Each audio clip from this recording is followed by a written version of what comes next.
नमस्कार। आज lesson number 55 है। आज का जो टॉपिक है वो ये है कि एक आवर्तन में ताल की दुगुन तिगुन चौगुन जो है वो हमें कैसे लगानी होती है। जैसे कि लास्ट वीडियो में हमने देखा कि दुगुन के लिए ताल को 2 बार लिखना है, तिगुन के लिए ताल को 3 बार लिखना होता है और चौगुन अगर हम दिखा रहे हैं तो ताल को 4 बार लिखना होता है।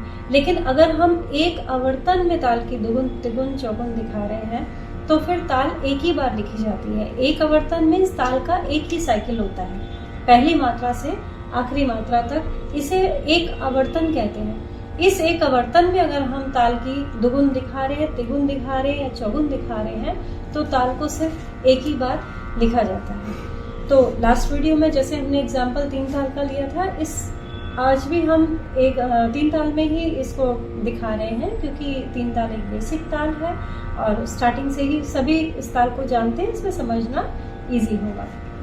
तो सबसे पहले 3 ताल को हम रिवाइज कर लेते हैं। पहले एक गुण में हम इसे देख रहे हैं। 3 ताल 16 मात्रा होती हैं, 4 विभाग होते हैं और इसमें 3 ताली हैं और एक खाली होती है। 3 ताली 1, 5, 13 पर है और खाली 9 पर आती है। बोल में डायरेक्टली हम इसको देख लेते हैं। धा धिन धिन धा धा धिन धिन धा धा तिन तिन ता ता धिन धिन धा धा।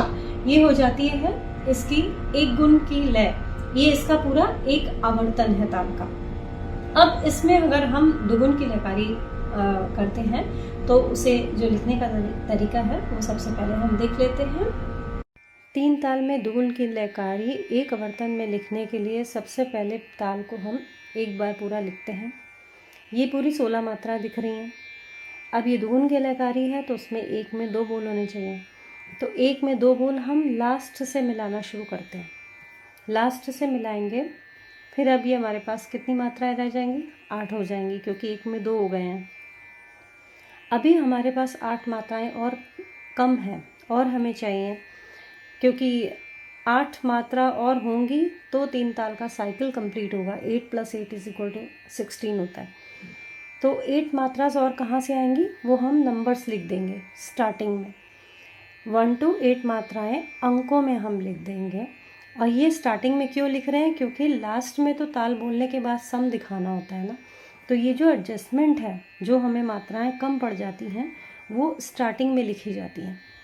तो ये तो हमें रफ वर्क करना पड़ता है और उसके बाद उसको फेयर में लिखना पड़ता है। इसीलिए हम इसे एंड से मिलाना शुरू करते हैं। जैसे मैंने बताया कि लास्ट से एक मात्रा में 2 बोल डालेंगे। जब हम एंड से मिलाना शुरू करते हैं तब फिर पता चल जाता है कि कितनी मात्राएं और कम पड़ गई हैं और फिर वो एडजस्टमेंट हम अंकों में कर देते हैं। फिर उसमें डिवीजन के साइन लगाएंगे और मात्रा ताली खाली के साइन जैसे 3 ताल में होते हैं वैसे लगाएंगे। इस तरीके से ये दुगुन की लयकारी एक आवर्तन में आ जाएगी। आप इसे अपने हाथ से लिखेंगे, दूसरी तालों में भी लिख के देखेंगे तो आपको और अच्छे से समझ में आएगा। हाथ पर एक आवर्तन में दुगुन कैसे आएगी देख लेते हैं हम। 1 2 3 4 5 6 7 8 धा धिन धिन धा धा धिन धिन धा धा तिन तिन ता ता धिन धिन धा धा।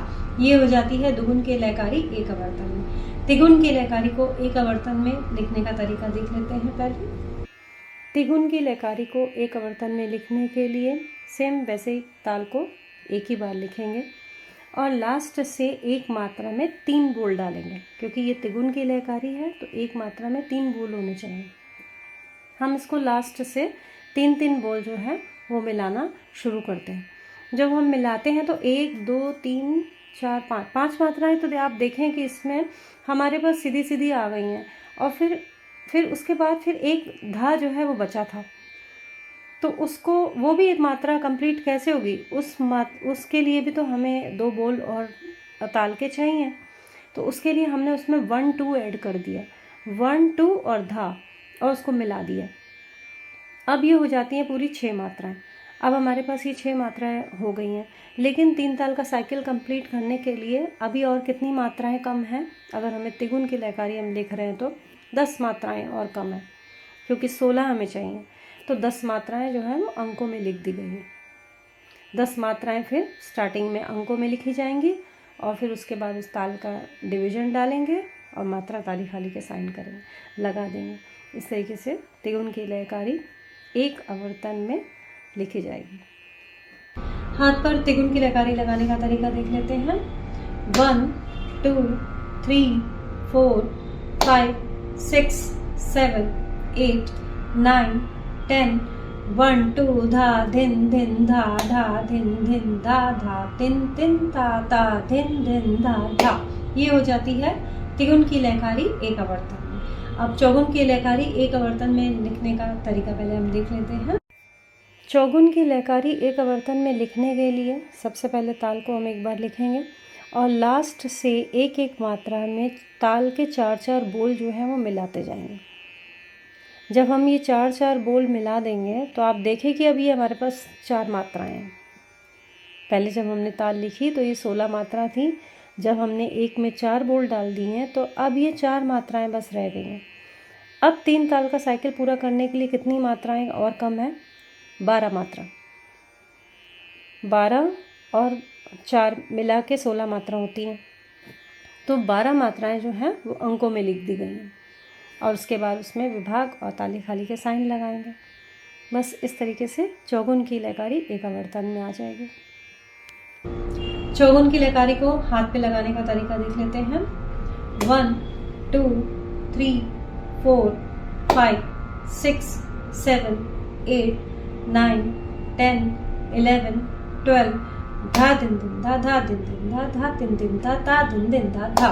ये हो जाती है चौगुन की लयकारी एक आवर्तन में। अब ये जो हम ताली खाली जो हमारी चल रही है, ताली जा रही है और फिर खाली आ रही है, फिर ताली आ रही है, ये पूरा जो साइकिल है वो एक गुण में रहना चाहिए।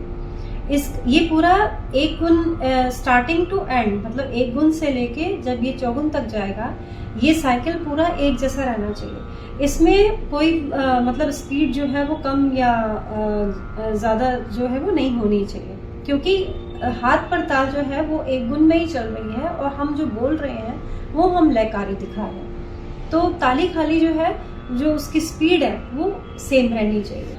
इस तरीके से एक आवर्तन में दुगुन तिगुन चौगुन की लयकारी कंप्लीट हो जाती है। जब आप एक आवर्तन में ताल की लयकारी जो है वो आपको अच्छे से आ जाती है, फिर आप ध्रुपद और धमार में अगर लयकारी करते हैं तो वो आपके लिए इजी होगा। बंदिशों में लयकारी जब हम करते हैं तो वो भी एक आवर्तन में ही लिखी जाती है। बंदिश को दुगुन में करने के लिए 2 बार नहीं लिखा जाता है, या तिगुन में तिगुन उसकी लगाने के लिए उसको 3 बार नहीं लिखा जाता, उसकी चौगुन लगाने के लिए उसको 4 बार नहीं लिखा जाता। बंदिशों में जब लयकारी की जाती है तो इसी तरीके से की जाती है कि उसको एक ही आवर्तन में लिखा जाता है और फिर मात्राएं एडजस्ट करके, जैसे मैंने बताया ताल में कर रहे हैं वैसे बंदिश में भी करनी होती है, और उस तरीके से उसको लिखा जाता है और फिर गाया भी जाता है। तो जैसे कि मैंने 3 ताल में बताया है, आप किसी दूसरी ताल में भी अगर देखते हैं एक आवर्तन में उसे कर लगा के देखेंगे तो उसका जो मेथड है वो सेम रहेगा।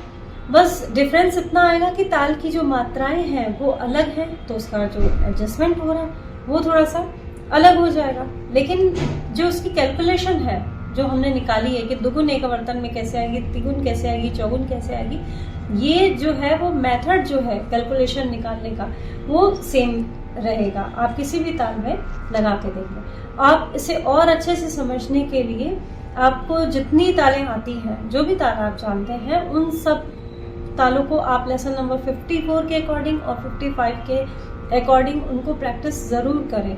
ये लेसन आपके लिए बहुत यूज़फुल होगा, तो इसे आप अच्छे से प्रैक्टिस करें। अगर आपको इसमें कोई भी डाउट है आप उसे कमेंट बॉक्स में लिख सकते हैं। PDF जो है, जो हमने आज एग्जाम्पल 3 ताल का लेकर सब बताया है, कैलकुलेशन बताई है, उसका PDF जो है वो नीचे डिस्क्रिप्शन बॉक्स में रहेगा। मिलते हैं अपने नेक्स्ट वीडियो में। नमस्कार।